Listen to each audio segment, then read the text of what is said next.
Hello, everyone, and welcome back to Rushing the Field, National College Football Podcast from NBC Sports. He's Joshua Perry. I'm Nicole Auerbach, and we're here to catch up on all things college football. But I've got to tell you, I think college football broke contain this week. This transcended sports. The Bill Belichick interview with CBS, his girlfriend Jordon Hudson. Joshua, I had so many people who do not follow college football asking me what is going on in Chapel Hill. It is one of the most unique things I think we've ever seen. And part of it is like, I think we all had an idea of what we knew about Bill Belichick and who he was and how he operated. And this feels like such a departure from that. But the interview was absolutely nuts.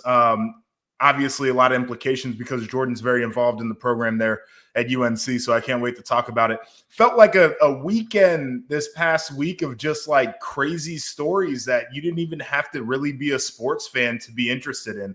So I'm excited to talk about them. It's a great point, and we'll get to Shedeur Sanders because last time you and I talked on this show was after he fell out of the first round. He had to wait 4 more rounds to hear his name called. So we'll wrap that up after we get into Bill Belichick. Also got a great interview with Ryan Day from my time in Columbus, visiting with him later in today's show too. So it's a loaded show, but we have to start with Bill Belichick. We have to start with this dynamic, and we'll start by playing probably the most awkward part of the entire interview because this is the part that transcended sports. It got a lot of people talking. Jordan, right over there. Everybody in the world seems to be following this relationship. They've got an opinion about your private life. It's got nothing to do with them, but they're invested in it. How do you deal with that? Never been too worried about what everybody else thinks. Just try to do what I feel like is best for me and what's right. How did you guys meet? Not talking about this. No? No. Every time I watch it, it's uncomfortable.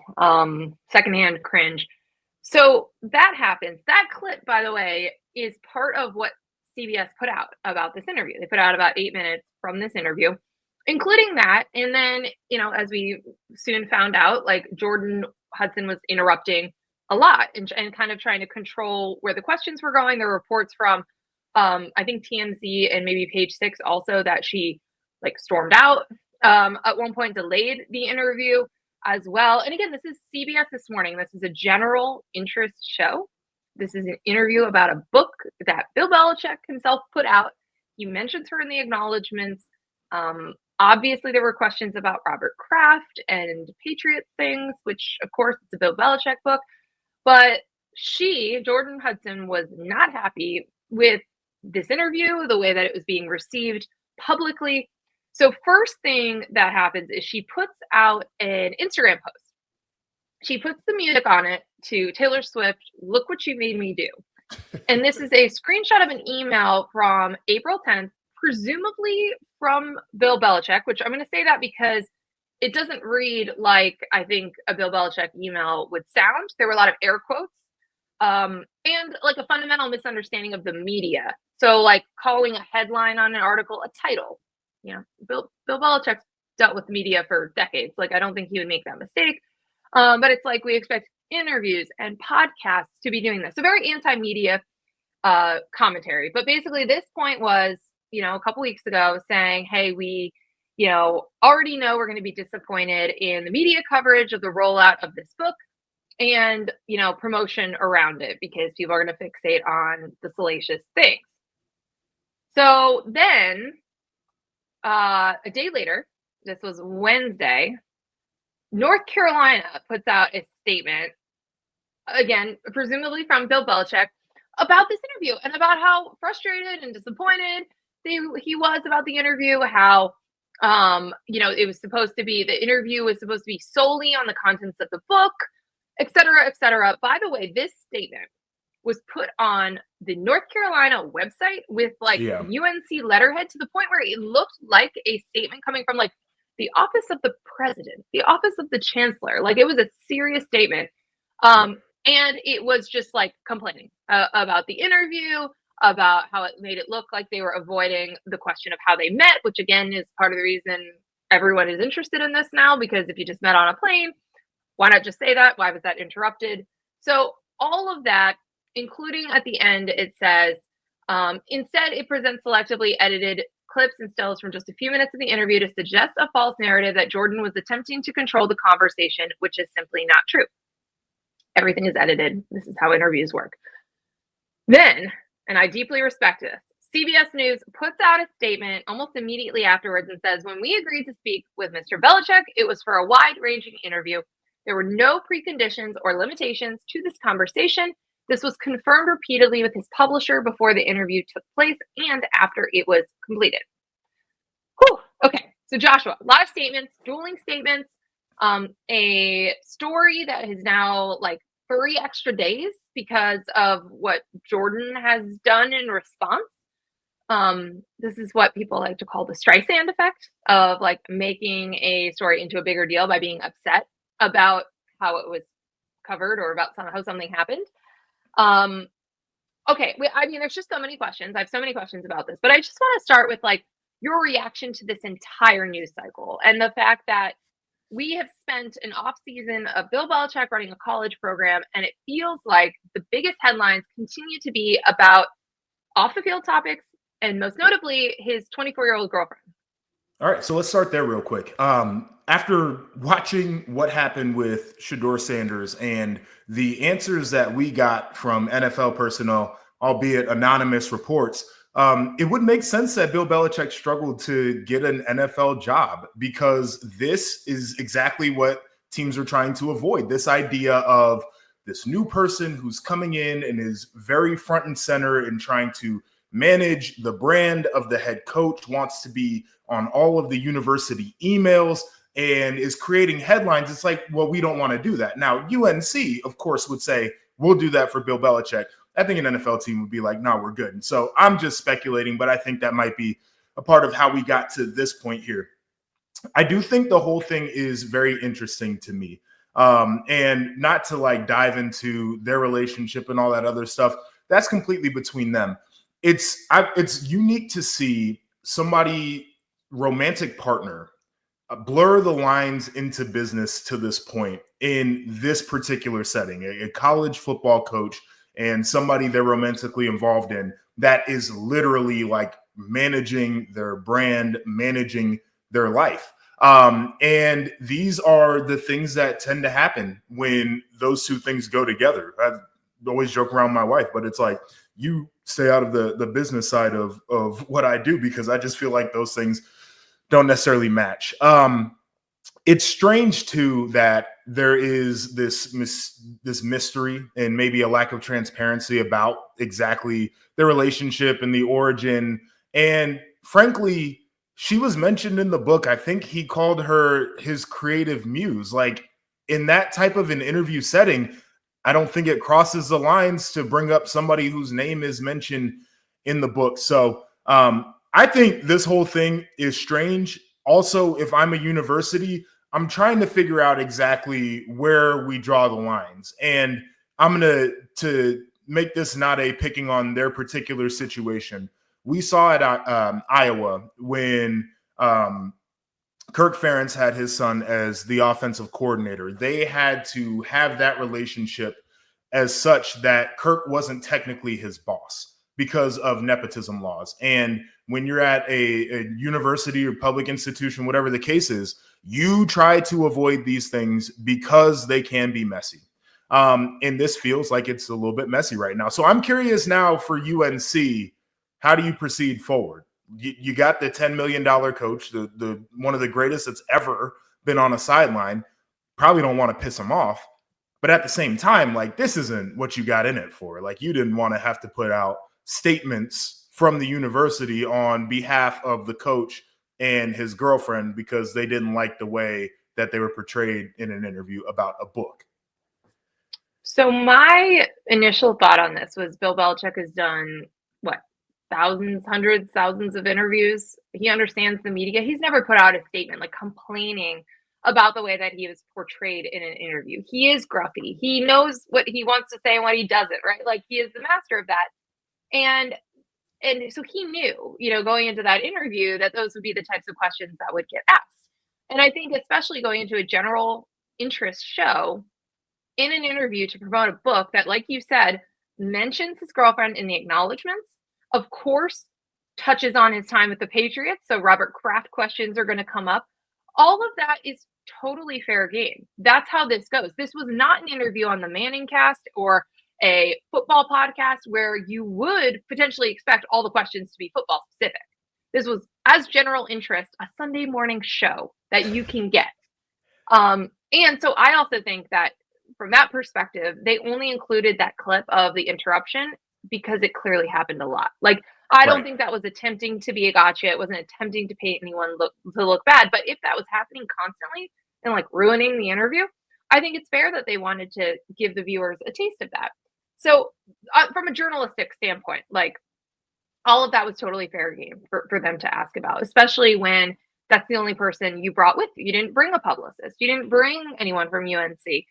Which is also strange, by the way. Also, if you're going to bring somebody, you'd probably be a publicist or an agent or something.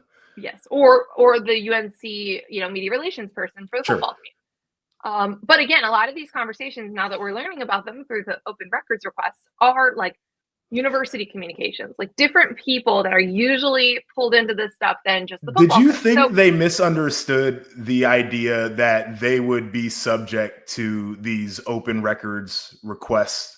I think that Jordan, who is young and is not a professional, like a PR professional, probably didn't know. I mean, she's asking to be copied on all of these emails. She is, again, now freely sharing private emails, right? That she's posting on Instagram. So there's just a lot that is not by the book or how you would handle these things if you had experience in this realm. And it's also not how a normal football coach would operate in these circumstances, right? I mean, if you have Ryan Day go and do an interview, he's either taking his agent or Ohio State's football media relations guy, right? Like those are the people. And that's the coach that just won a national championship.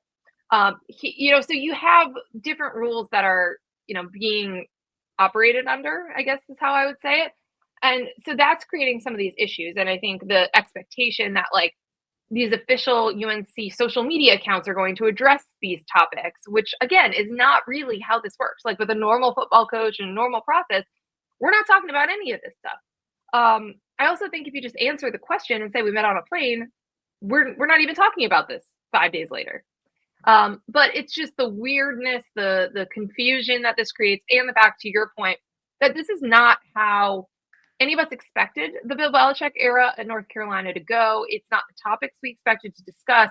And you have to think that the people involved at UNC didn't want this. These are people who, there was already factions, right? Part of the reason that this hire took so long was people had different expectations for where UNC should go on this hire. And not everyone was on board hiring Bill Belichick in the first place. But that faction won out. You mentioned he's making $10 million a year. So there's that financial commitment. But obviously there is also like a control. You're handing him control. It's going to operate differently than it would with any other football coach, kind of the way like Deion Sanders operates at Colorado, where like he's bigger than the athletic director and the president. He can do things a certain way. I don't think anyone expected that his girlfriend would be the one controlling the program, though, or controlling. It's the amount of control that she's exerting over Bill. And then the question becomes, what about the football program? What does this look like on a day-to-day basis?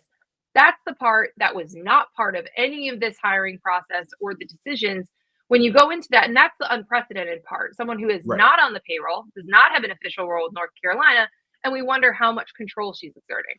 Yeah, I'm curious if this continues. Does it get to a point where, they pull Bill and Jordan into a meeting and they start to draw these lines and they outline exactly what is acceptable and what is something they don't want to see. Like, people kept showing the videos of the spring game and she's, going on and off the field, on and off the field. And it's certainly a weird look, but if that's just contained to spring and we don't see that, she's like that during training camp, for example, when the guys are out there prepping for the regular season, is this something that just kind of fades away and nobody's talking about it? That's what interests me, because it certainly does feel like this has the legs to become a very different situation. And the longer you let it go on without putting a boundary around it, the more you have to let it continue, or else you're going to make everybody upset. Coach isn't going to be happy. His girlfriend's not going to be happy. Coach's son is a defensive coordinator. How does he feel about all of this? Would he be happy if they started putting rules up over his dad or whatever the case is? It's got a lot of layers to it. It does. So again, I don't think this is where we thought the North Carolina offseason would take us. We're not talking about a top 15 recruiting class that they're working on. We're not talking about, hey, stylistically, what are they going to look like? Who are they excited about coming out of spring? Nope, we're talking entirely about this weird interview and the aftermath that made it a week-long story. And just, again, how much control does Bill Belichick's girlfriend have over him, his life, and the football program at North Carolina? So we may not get a ton of answers for a while, but I'm with you on the curiosity of if the school steps in to set some boundaries or formalize a role for her, because, again, right now she is not being paid by the school. She does not have a specific role. And even when in the statement, Bill Belichick says their personal and professional relationship, we still don't know what that entails.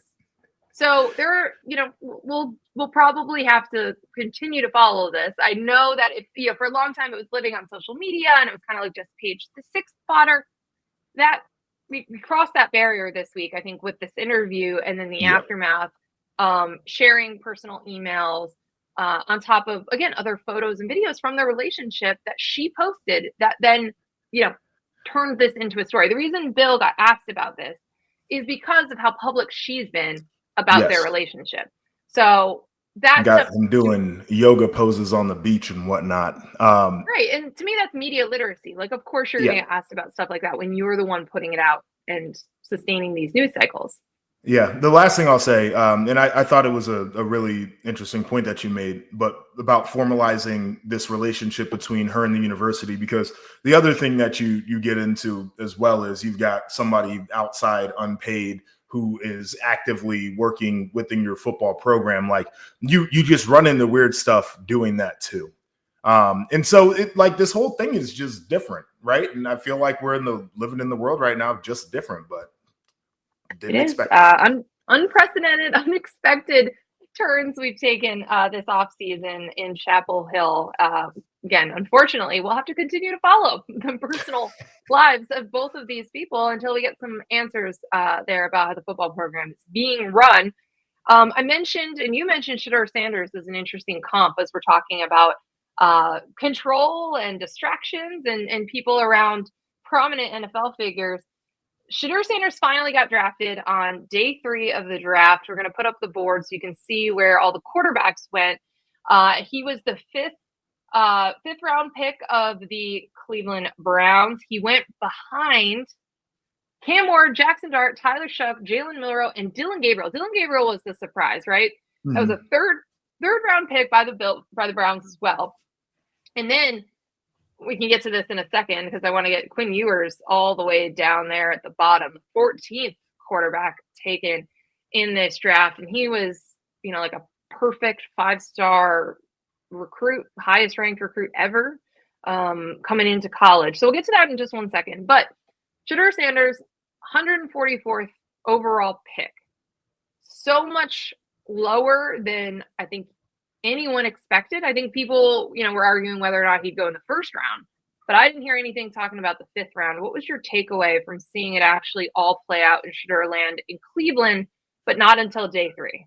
Well, I mean, the whole Cleveland getting him thing was very strange to me because I feel like they reached on Dillon Gabriel, and that's no shade to Dillon Gabriel because he, from some of the reports, had one of the best springs of any player, and in particular of any of the quarterbacks. So I could see how a team would fall in love with the guy with his experience, et cetera, who did really well in interviews and had a great Senior Bowl week and all that. But it felt like a reach. And then the Browns in the 5th round circle back. They're like, hey, we're going to trade up in the 5th round to get Shedeur Sanders, who it looks like nobody else was really trying to get. So that whole thing is strange.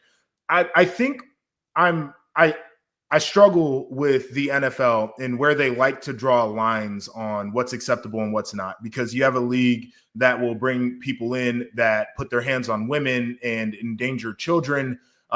You have a ownership and general managers who have probably supported people in very high places in this country that are just as loud, and they punch down and they name call. And they do all the different things that they say they don't want in their locker room, but it's good for the rest of us. And they're like, but Shedeur's a problem. So I struggle with how incongruent those things can be and how inconsistent these people are.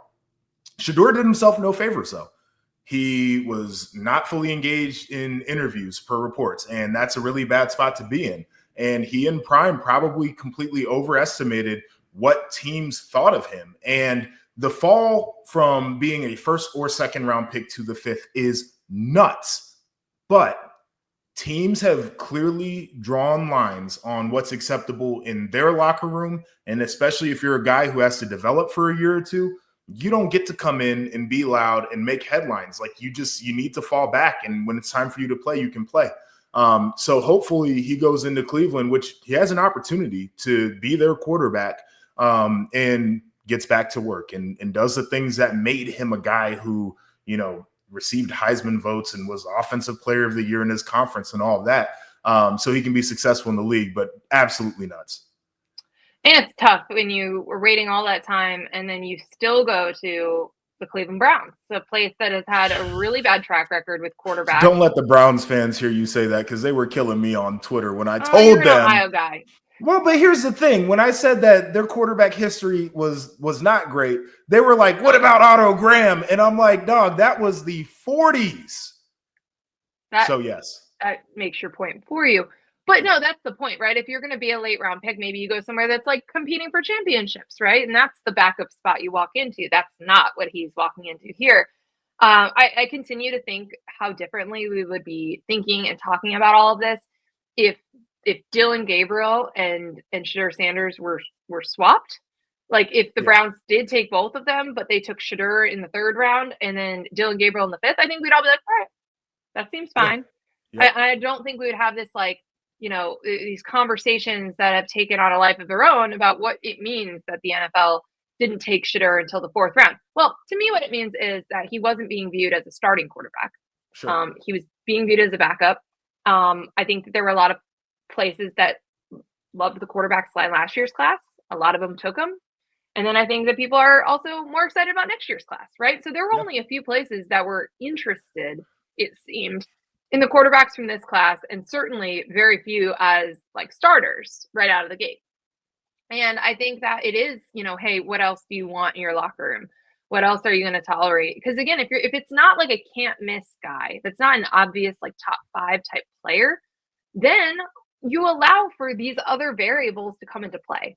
And so, maybe there's some broader, lessons learned about participating in things like the Senior Bowl, the Combine. Like we did see guys that didn't participate in those fall lower than others. But, I think that, I don't know. It was shocking. It was truly shocking how far he fell.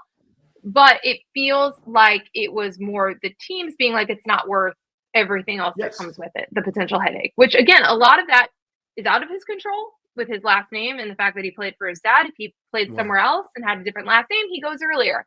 But part of it is himself. If he's not, handling interviews well, if he's, he did a lot of things during the season that we pointed out at the time were not great. Throwing your offensive line under the bus after losing to Nebraska, taunting opposing players with the Colorado CSU stuff. There were, the tweets about guys who left the Colorado program were like really upset and going through a lot mentally. There were a lot of things that, he would have to look internally and point the finger as well. But to your overall point, now it's a clean slate. Yes. Now there's a million quarterbacks in this quarterback room, but no obvious starter, and you've got a real chance there. You gotta prove something now. And I think again, like athletes sometimes invent chips on their shoulder. Like he does not need to invent that. He's got it now, and we'll see how he responds to it. The synthesized chip is always one of my favorite athlete moves. I'll say this too: is we've seen this in other situations, and I'm not saying this is like I think Prime is a bad guy or I think he's a bad parent. right? But like we've seen the quarterback dads, right? It's a real thing. It's somebody said it's like the dance mom. And I think it's a great comp there. And he's trying to do what he believes is best for his kid in a scenario where his kid is not him. Like Shedeur does not look like he's going to be a Hall of Famer. And part of me thinks that if he just had an agent that was not prime, this might have been different, because the guy could have, it wouldn't be an echo chamber. Like, this is what I'm hearing from teams, and like push back on the way Shedeur is behaving, and then can go to teams and make excuses for Shedeur that prime probably wasn't doing throughout this process. Like, I think about that. Or you're just getting more realistic, feedback and information. Sure. Maybe people were, weren't somebody who's going to be honest. Right. And right. yeah, I think that's a really good point. And Shiloh had to go get a real agent as well. And then he Shiloh said, undrafted free cutting agent. the cord, Dad. I got to fire you. Get out of here. Shiloh was a big winner from draft weekend, by the way. Yeah, he looked like a great supportive brother throughout all of that. And then, he signed a deal as an undrafted free agent. And also, just closing the loop on this, on the prank phone call, which also I think really endeared a lot of people to Shedeur, because you're already going through something so difficult, so public, and then you get a prank call. That was just cruel and wildly unnecessary. Falcons defensive coordinator Jeff Ulbrich was fined $100,000 for failing to prevent the disclosure of confidential information distributed to the club in advance of the NFL draft, which of course is his son getting access to those phone numbers. Apparently there were other prank calls. I think that's all that really the NFL can do. I'm honestly a little surprised they were able to do anything, but I think that is the right avenue of hey, this is confidential information. These phone numbers were only supposed to be for phone calls from official NFL personnel. We gotta close the loop there.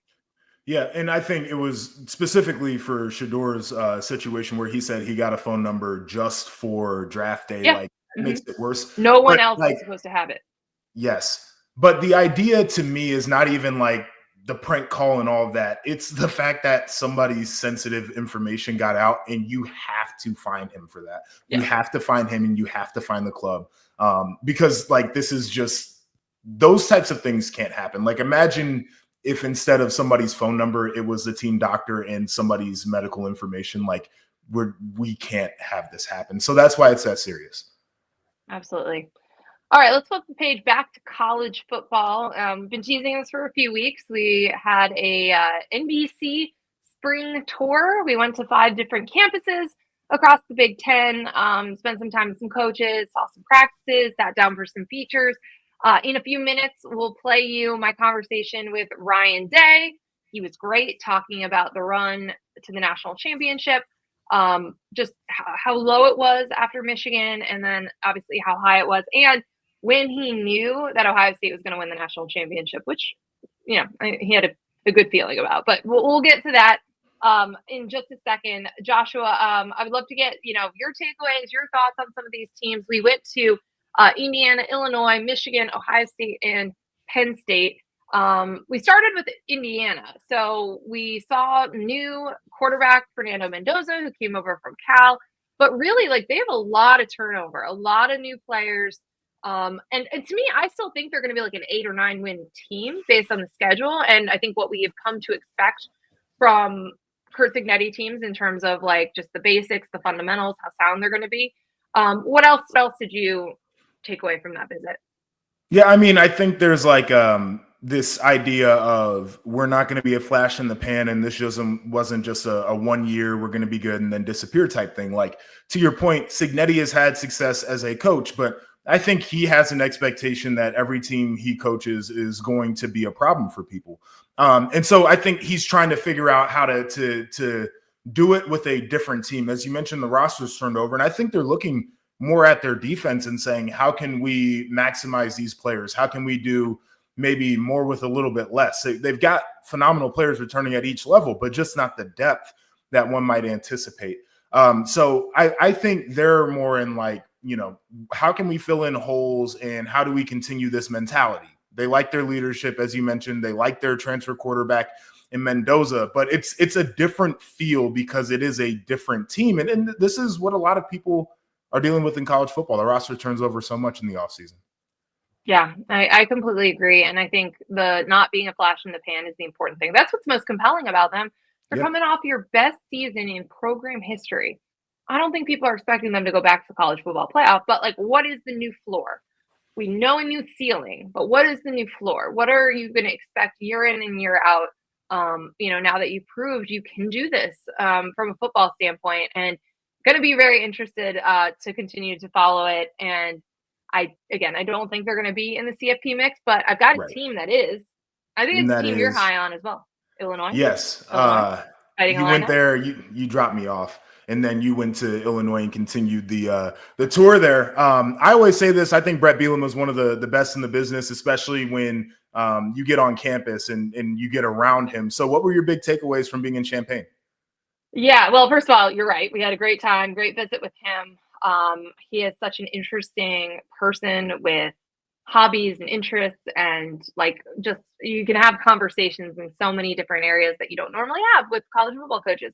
Um, this team brings back almost everyone who started for them in their bowl game against South Carolina. We famously remember that because the coaches were not happy with each other.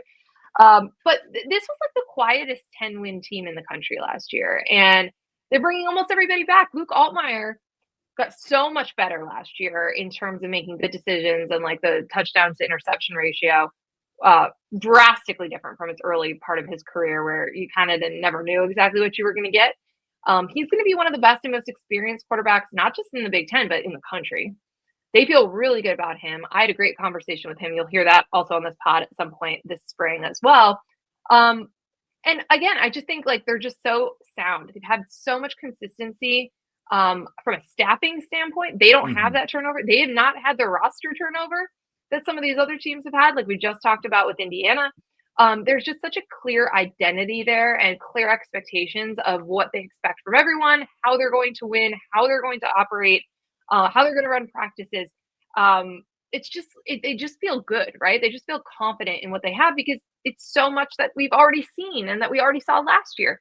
And you're just taking another step based on that. But like the coordinator's still there, a lot of the staff's still there year over year over year that you continue to build on.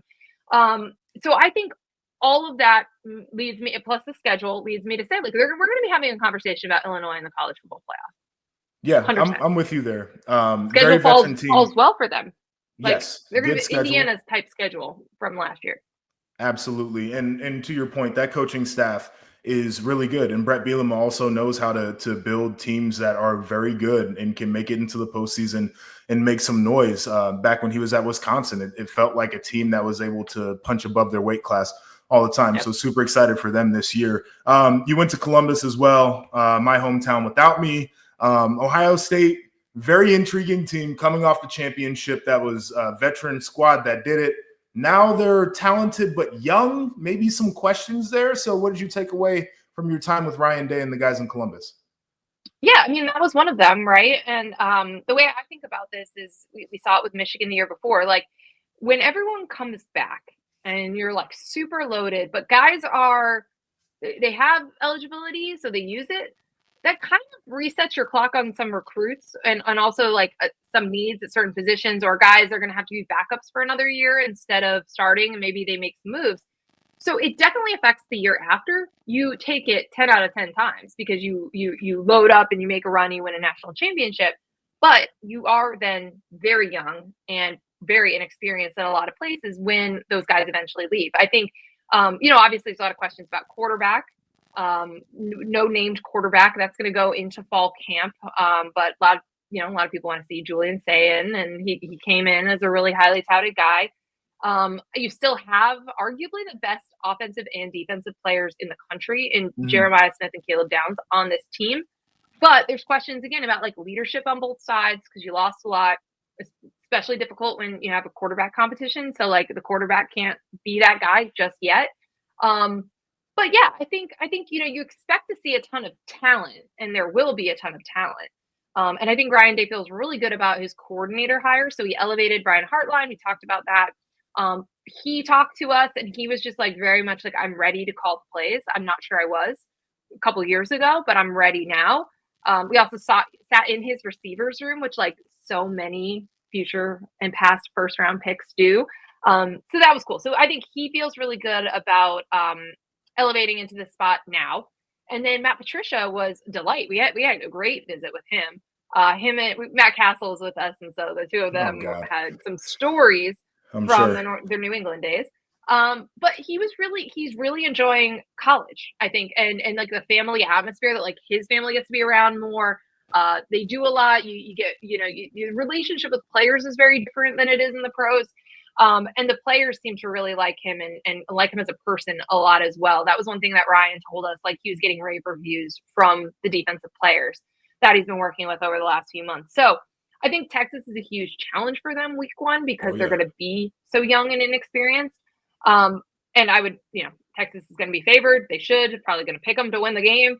But that's not a knock on like the talent level at Ohio State. I just think it's probably going to take a minute for it to like gel and mesh. But again, you take that 10 out of 10 times to have the super veteran team of last year and go all in for a championship chase.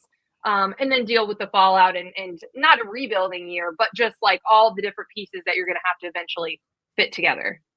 Yeah, no, I mean, it's interesting what you said about Matt Patricia too, in terms of the feedback from players. Like that was probably the biggest concern from Ohio State fans was like, oh, this guy wasn't well liked in the NFL. Like, how is this going to work in college? And sometimes I think people change and they learn what did not work in the past and they try to avoid those things. I agree with you on the quarterback situation, but I think that room is talented enough. The one room I'm actually worried about is the defensive line room. So I'm very curious to see how that group comes together because all four of the guys who started on that unit last year got drafted.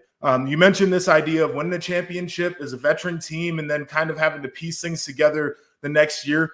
You stopped in Ann Arbor. That was kind of the story for Michigan, and they finished on a high note. But now it's a new year for them. What'd you see that you liked? Yeah, I mean, I've been saying this. I'm dead serious when I say this. Greatest 8-win team in program history.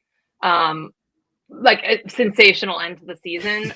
So for all the frustrations about like how inept the offense was throughout the year, you ended up having 3 top 15 picks in the draft.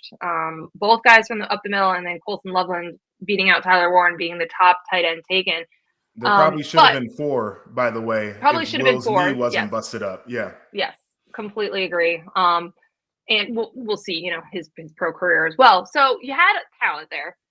You didn't have a functional offense, and that was an obvious weakness. But then you go and beat Ohio State, kind of awaken the giant. That's actually, it's kind of like double-edged sword there because like that's kind of why they won the national championship. You take the win, though. You take the win. You take the win, and then you go out and beat Alabama, even with a lot of your backups playing in that game. So again, a great 8-win season. So you're actually riding a fair bit of momentum into the offseason, and then Bryce Underwood flips and commits and goes to Michigan.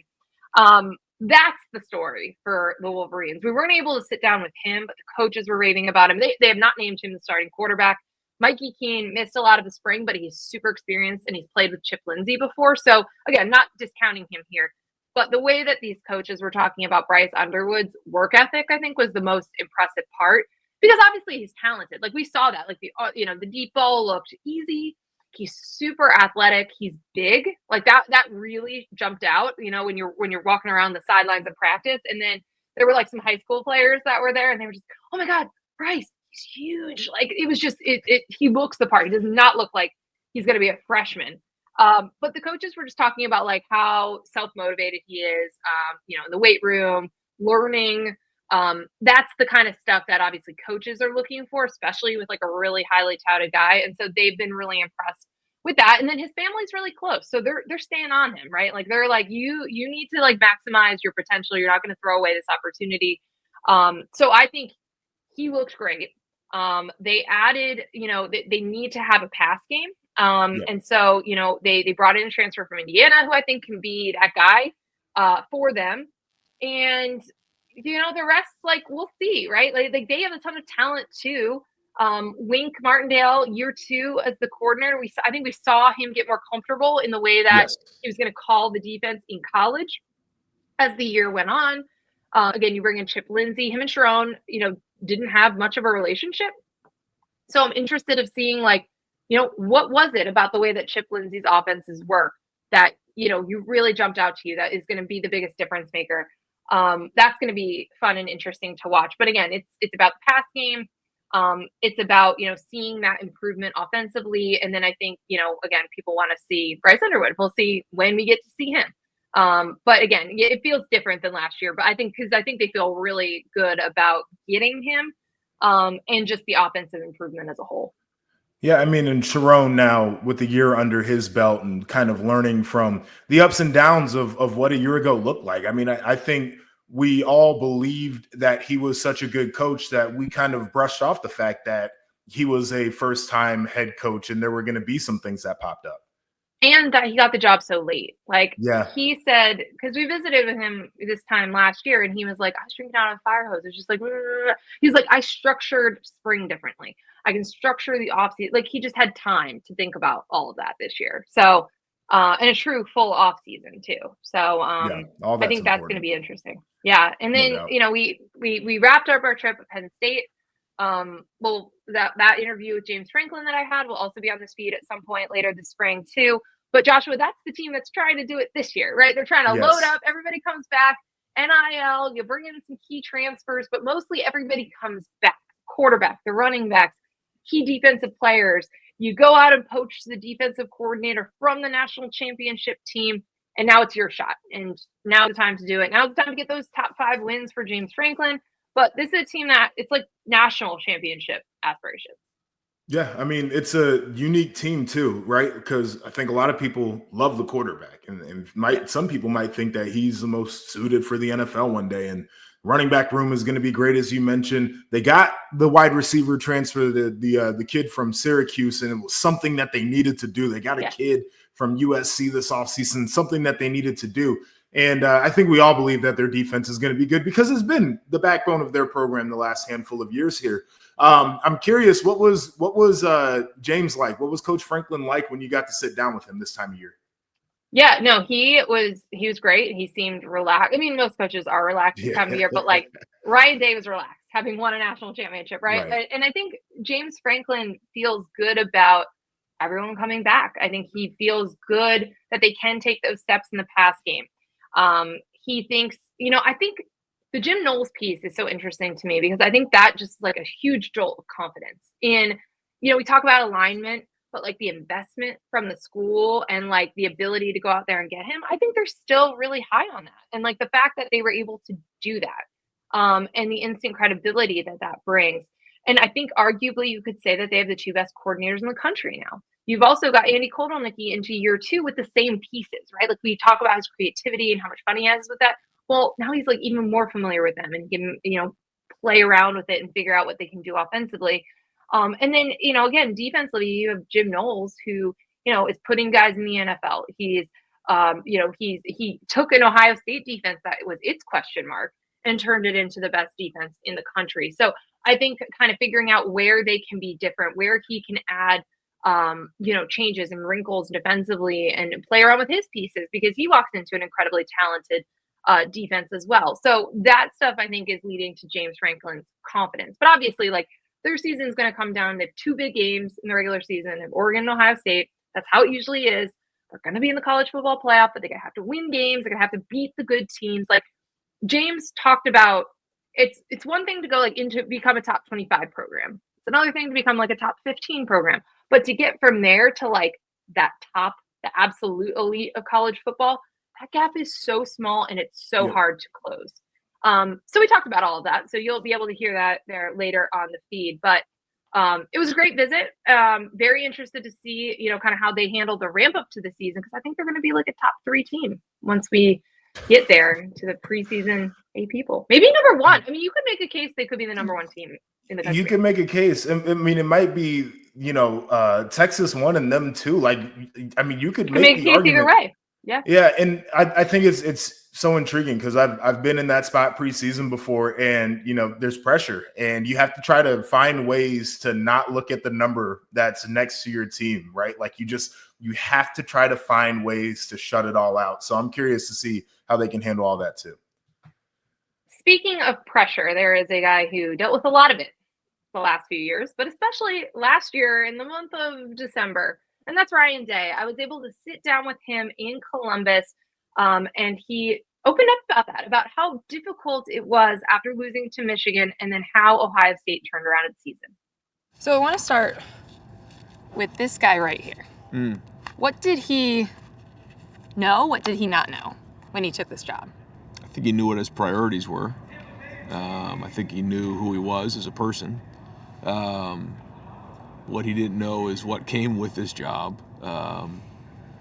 The journey that he was about to go on with he and his family and his players and his coaches. Just a lot of lessons that were about to be learned over the next 7 years. So you're coming off a national championship here. That guy became a national championship head coach. What did you think back about that journey when you're lifting that trophy up? I didn't really think about that at the time. Quite honestly, going through the memories of the national championship game, by the time it got to the end, we were up pretty big early, and then Notre Dame started clawing back, and then we hit with the throw to Jeremiah, and by then it was relief because I think we all expected to win once we got there. And looking back on the pictures, it was all sort of a blur. So a lot of that was relief at the time, but now as you look back and you have some time to reflect on it. Yeah, there was a lot of lessons learned, a lot of just trials and tribulations along the way, and a big part of it is resilience. Just continuing to work through difficult times and solving problems, knowing that it's not easy to do what we're doing. We're trying to become the best in the world at what we do in an extremely competitive environment. I think I had 3 of your guys' games during that run, and you talked so much about resilience and the response to things. Yeah. Is that your biggest takeaway from that championship run? Yeah, I think so. For our guys to let their character show as a team, I thought was significant. And in the first year of the 12-team playoff, we knew it was going to be a long season. We knew that there were going to be ups and downs along the way. We knew we had to play our best football at the end of the season, and we wanted to really, get hot at the end of the season, which is what happened. We knew there was going to be adversity and storms along the way. Didn't quite expect it to go the way it did, but it never goes that way. I mean, that's life. And even just watching, Roy McIlroy win the Masters the way he did. I mean, that's when you're trying to chase greatness. It's not just going to come easy, and it certainly didn't come easy for us this year, or for our staff over the last 6 years. So, but that's life. You just got to keep swinging, and there's been no great accomplishments that have happened without going through adversity and through trials and tribulations along the way, and it makes it that much more sweeter when you do accomplish it. What did you learn about yourself during all of that last year? I think it was, when you first step into this role. I remember the first day it happened, or the night before our press conference. My wife and 3 kids sat on the couch, and my wife kind of started crying and said, "This is the last time that will be normal." And I rolled my eyes, but she was right. Just there's so much that comes with it, and you can take it because you're the one who signs a contract, you're the one who takes this on. But it's your family, your wife, your kids that can go through the ups and downs of it all without really any control. And so every year for them, they've gotten stronger. And when we did go through adversity this year, they were the ones that were the strength behind it all for me, the support. Like, hey, we got this. We believe in you, Dad. Just go back to work and get this thing straightened out and get it fixed. And that was it. And that's kind of all that I needed was that. But then there was also the support system of the people in the off season that helped with the NIL. The players' parents, so many of the great fans that did support us throughout this whole run and traveled from different parts of the country, and the atmosphere at the Tennessee game in the first round. I mean, it took everybody. It takes everybody to make a championship run, and I think that's probably the biggest thing is making sure you have the right people in the right seats, and it takes everybody. So before we get back to kind of that moment of winning the championship, start at the low point. So the loss to Michigan, we've got a little pain assessment tool that they used in the doctor's office. Yeah. Where were we on the pain threshold, pain spectrum? I don't know about pain, but when you put everything you have, into something, and you come up short, it hurts. And nobody, including myself, thought we'd lose that game. And to lose that game after losing it, the years previously, it was almost like it was surreal and how it all played out. And there's nobody outside of the Woody or like my family or these coaches or these players that wants to win that game more than we do. So when you come up short, and especially the way it all played out, it was almost as bad as losing somebody in your family. Like that's the weight that's around here. And just knowing what's coming the next couple of weeks and the next couple of months and the next year, you realize that. And but you got to own it. You got to get it figured out. And so you wake up the next day and you better get to work and figure out what the problems were and why this happened. The game is still a game, and you still have to play the game. And so, but you got to solve the problem and get it fixed. And I think that's what was exciting about this year, was that this playoff allowed us the opportunity to grow and learn from, the loss to Oregon, the loss at the end of the season. So in that 2-week period as you're ramping up, we all saw what happened against Tennessee and what this team was capable of. How did you regroup? How did you guys get everyone refocused and kind of light something under them? Yeah, we got together just a couple days after the game. It was about 3 days after the game, and what happens is that there's confusion on why did this happen, what were the reasons, and what exactly happened in the game. And you got to take accountability. There was some coaching things that we could have done better. There was just some execution things that we needed to do better. And what are we going to do to get them fixed? But you got to be real about it, and you got to own it. And I think it was an opportunity for us to get together, and we're still in the business of helping young people reach their dreams and goals. And I'm not their father, but I look at it that way. And this was an opportunity to learn. Like, when you go through something like this is how you address it. You deal with it. You take ownership like a man, and you move on. You communicate the best you can. You put a plan together to move forward. And that's what we did. And so we left that meeting, with a plan. And now we had to go do it, because the talking was over. There was no more talking that needed to be done. Now our actions had to speak for us. So because of the way you won, you had to avenge an earlier loss, as you mentioned. You go through some of the most historic programs in college football. What did it mean to win the title the way you won it? Well, when the seeding came out and we were faced with the road that we were on, it was almost like a part of me was like, yeah, this is what we deserve, And if we're going to do this and we want to write one of the best stories in Ohio State history or in college football, like, let's make it really hard. And that's what it was. You had a really good Tennessee team who had a great season, in the first round of the playoffs, coming from the SEC, and then we had to go out to the West Coast to play Oregon in the Rose Bowl, the number one team in the country. It was undefeated at the time, and really good team. I think they probably had about 70% of the Rose Bowl, so that was like a road game. And then we knew we were going to have to go to Texas, and that was, again, probably same thing, maybe 75-25. That was a road game. We had to go into Texas. And at the time when it first came out, we thought maybe we'd be playing Georgia and Atlanta, back to where we had the Peach Bowl in 22. So we knew the road was going to be that way, but that's kind of what we wanted. We felt like, by losing that last game, we deserved it to be hard, and that was the only way that, we looked at it. And it was historically hard, but we felt like if we could get some momentum in that first game against Tennessee, that we could really, again, start to play our best football at the end of the season. You said you knew you could win that game, the championship game. Did you feel like all year long, we have the best team in college football, and it just kind of took that run for everyone else to kind of get there? I mean, because the expectations coming into the year were a championship. It was just a little circuitous to get there. Yeah. It's one thing to have talents and a thing to have the best team. And, Will was only here for a year. There was pieces in place that we were working through, and, you want to be playing your best football at the end of the season. And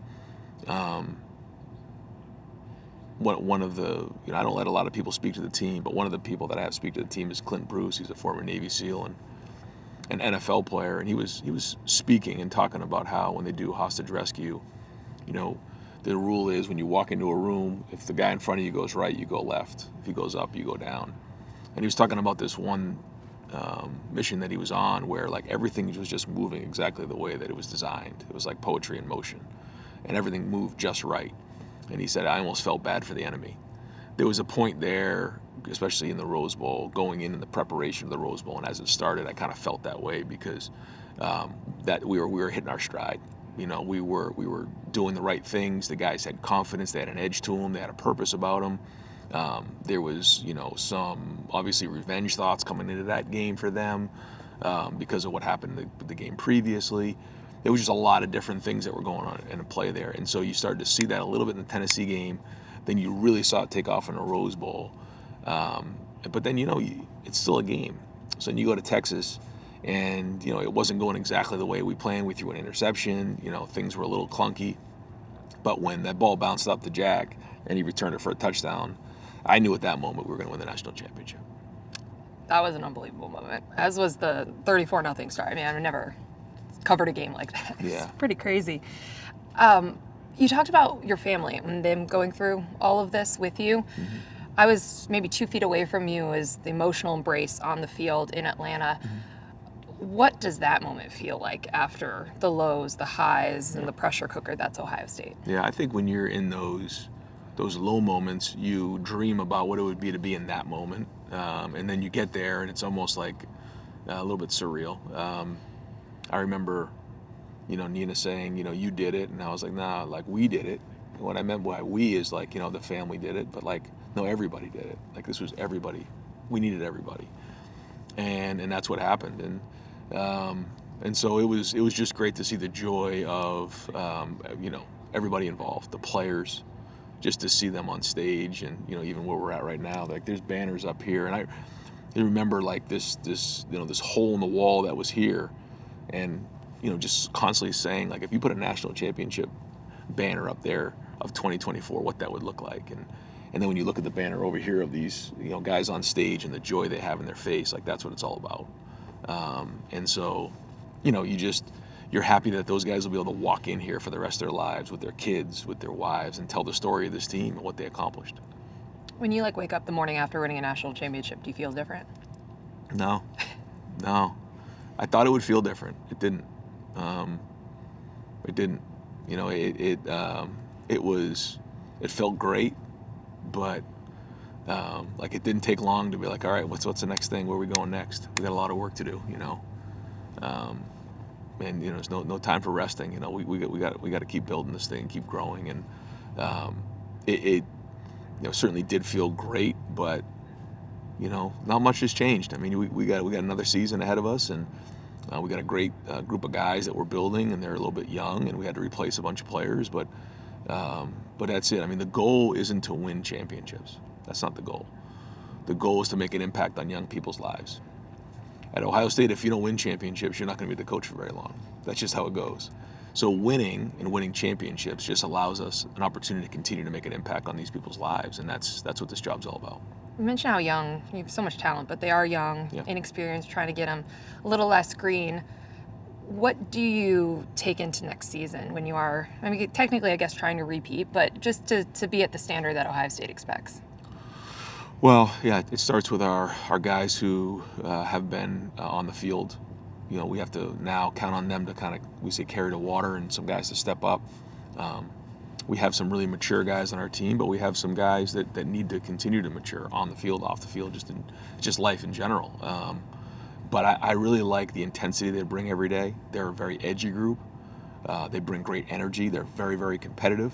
So, you know, for us, we just have to continually find ways to create game-like environments. Even in the spring, we made the quarterbacks live for the first time since I've ever could think of, because we need these guys to play. And our first game, obviously, is against Texas, and what that game means. So, you know, we got to have a really good preseason camp, and then we just build from there. But I think the good thing is a good majority of the team have a picture of what great leadership is, what resilience is, what this culture is.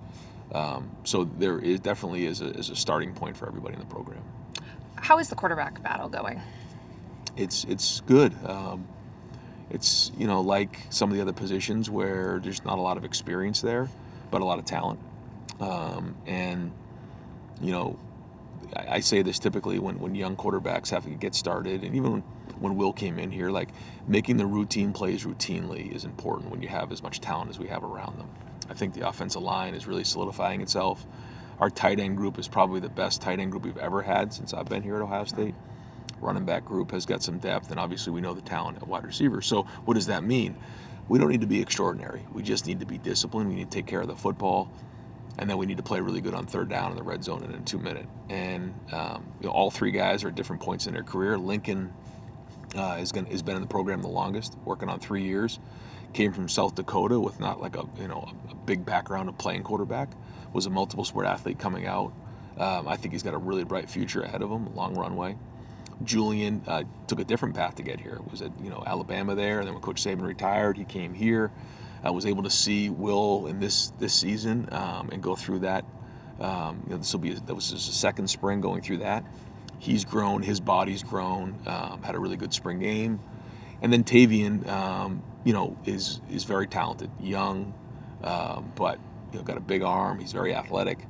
Again, another guy we think has a bright future, but just is still the youngest and still kind of figure that out. But having 15 practices for him was huge in the spring. And Jeremiah Smith, as you mentioned, the luxury of having that receiver room, he was a lot of times maybe the best player in college football as a true freshman. How much better can he get? He was great his freshman year for sure. He came with a certain level of talent, obviously, but also like this discipline and skill that is rare for somebody with that type of talent as a freshman. So he'll come in with a different mindset than he did last year. Just even bigger, stronger, more mature, more veteran, and because of that, like the game will slow down even more for him. So I think you'll see. I don't know how much the jump will be, but you'll see even better play. So you had to make a couple coordinator changes, which is something that happens after you win a national championship.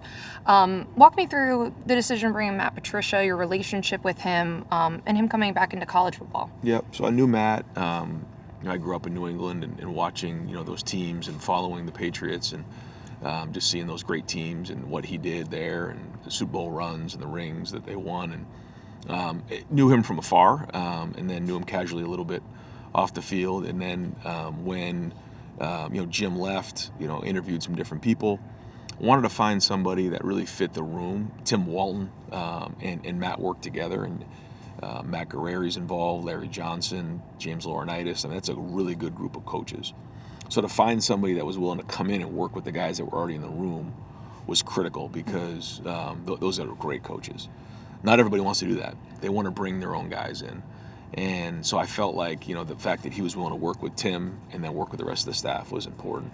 I also really enjoyed his background just in terms of the different styles of fronts that they played with the Patriots, where they could adjust what they did. If you watch how they evolved over the years, from when they were 3-4 to when they were 4 down, when they were 5 down, like they really put their players in a position to be successful. I thought that was great. And so then I got a chance to spend time with him during the process of interviewing him and just realize where he was in his career and what he wanted to get done.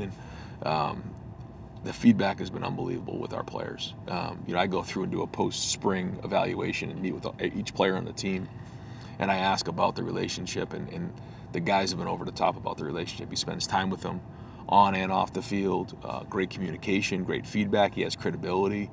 So far, there's a lot of energy there. So excited about that. Excited to see what it looks like in the fall. Was it tough to lose Jim to Penn State right after the championship? Anytime you lose, coaches, it's just part of the job.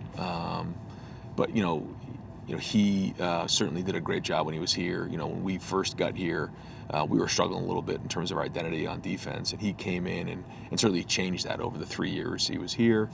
And I have nothing but respect for him. So Brian Hartline, that was an elevation. He's been such an integral part of the receivers, the offense over these last few years. So tell me a little bit about him stepping up into this role again. So 2 years ago, he was the coordinator. I ended up calling the plays, and then we had an opportunity to bring Chip in, and just watching him handle that was telling to me about where he was in his journey, and he really took that as an opportunity to learn from Chip. And then I thought he's done some of his best work in the playoff run, in terms of the play design, especially with the passing game. He did a great job, but we all know how well he's recruited But he's been in, he and I have been working together, working on almost 9 years, and so he knows what we want to get done. He's grown as a coach every year. I think when you work on the perimeter, the work you have to do is up front in the run game and in protections. He's worked on that, and he's ready to go. I thought he did a good job this spring. I think he and Tyler Bowen working together with Keenan Bailey, other guys in a room, is going to be a good group. I'll still obviously be involved with it, but he's going to call the plays and he's going to run it. Is that tough as an offensive guy? I mean, because again, so much was made of calling the plays, not calling the plays, Reed chip in, your guys' relationship. As an offensive head coach, how do you approach that? Like your involvement, your level of involvement? Yep. I think what was great in the playoffs was that, each game had about, north of 10 days to prepare. Yeah. So that was most fun I've had because there was no school, it was just ball. It was almost like being in the NFL. So I could really dive into that, and that was a lot of fun and be a part of that. But when you're during the season and there's a lot going on, and you find yourself getting pulled out more than you'd like to, so you have to trust those guys. We're not going to all of a sudden just completely change what we do. The good thing about that room is most of those guys have been in the offense for a long period of time, so we know what it's supposed to look like. I think Tyler Bowen has done a great job, and he's got a really good supporting cast with him. You got to make sure that we're setting the quarterbacks up to be successful. That's probably the most important thing as we head into the fall, and I'll be right there for that. Although I won't be in every meeting, that's just not possible for me to do. But we have some good people doing the job. I hear how reinvigorated you are as a coach and new challenge, young team. I mean, you've been through so much as a head coach and so many lives in college football already. Only 46. I mean, what keeps you going? How much longer do you want to do this? Yeah. I mean, it feels like you still got so much energy for it. Yeah, it's my kids are young. My son's in a sophomore. My daughters are in 8th grade and 6th grade, and they've got leathered over these years. I mean, they're tough and they love it. And so for us to kind of get to where we've been, I think is great. I think when you're a first-time head coach at a place like Ohio State and you get so close, you don't get the benefit of the doubt. Once you win that national championship, for the most part, you'll get the benefit of the doubt moving forward. Not that anything's guaranteed, because once you lose a game, it's not good. But that's part of the job here. It's part of the excellence. It's a wonderful place to be. You get to be around great people. You get to recruit great people, even in an age where there's a lot of craziness going on. But we do. We have really good people here, and our culture is very, very strong. And I've always kind of said to recruits and families, like, if we win one of these national championships, watch out. We're going to be doing it for a while, and it's going to be a lot of fun. So here we are, but big challenge ahead of us this season. Did the family at least get a nice vacation after the championship? We did get away. It wasn't exactly a vacation. We did the Buckeye Cruise for Cancer, which still was on. with 650 Buckeye fans, but it was for a good cause, and we did it down in the Caribbean. So that was good to get away and get some sun. But we are looking forward this summer to getting away just as a family. And that was Ryan Day, the head coach of the Ohio State Buckeyes. Really appreciate his time and his openness and his insights. And that'll do it for Rushing the Field this week. For Joshua Perry, I'm Nicole Auerbach. Thanks so much for hanging with us, and we'll see you next week.